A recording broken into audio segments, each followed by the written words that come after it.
بسم الله الرحمن الرحيم الحمد لله رب العالمين والصلاة والسلام على رسول الله صلی اللہ علیہ وسلم وآلہ وصحبہ اجمعین۔ انشاءاللہ تعالیٰ اپنے درس کا آغاز کریں گے۔ کتاب ہے شرح مسند امام اعظم رحمۃ اللہ علیہ، صفحہ نمبر 174، عنوان ہے باب المرأة ترى في منامها ما يرى الرجل، باب عورت کا خواب میں مرد کی طرح دیکھنا۔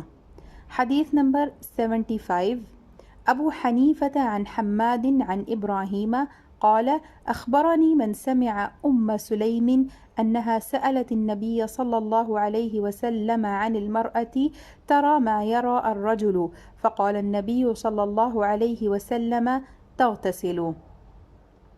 حضرت سلیم رضی اللہ عنہا سے مروی ہے کہ انہوں نے نبی اکرم صلی اللہ علیہ وسلم سے عورت کے وہ چیز جو مرد دیکھتا ہے مادہ منویہ یا احتلام کے متعلق پوچھا تو نبی اکرم صلی اللہ علیہ وسلم نے فرمایا عورت غسل کرے۔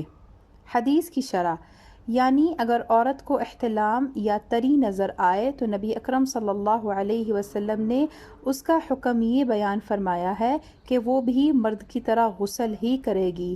اس حدیث کو امام نسائی وغیرہ نے بھی روایت کیا ہے۔ مسئلہ نمبر 1، اگر عورت کو احتلام وغیرہ ہو جائے تو اس پر بھی غسل لازم ہے۔ مسئلہ نمبر 2، گر منی پتلی پڑ گئی کہ پیشاب کے وقت یا ویسے ہی کچھ قطرے بلا شہوت نکل آئیں تو غسل واجب نہیں، البتہ وضو ٹوٹ جائے گا۔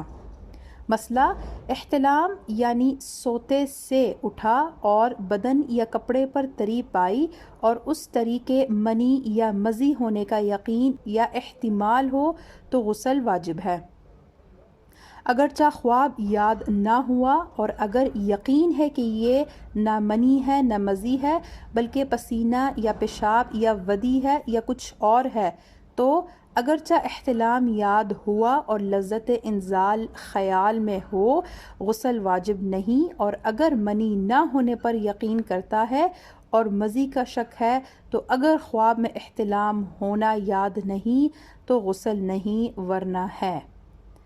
مسئلہ، اگر احتلام یاد ہے مگر اس کا کوئی اثر کپڑے وغیرہ پر نہیں، غسل واجب نہیں۔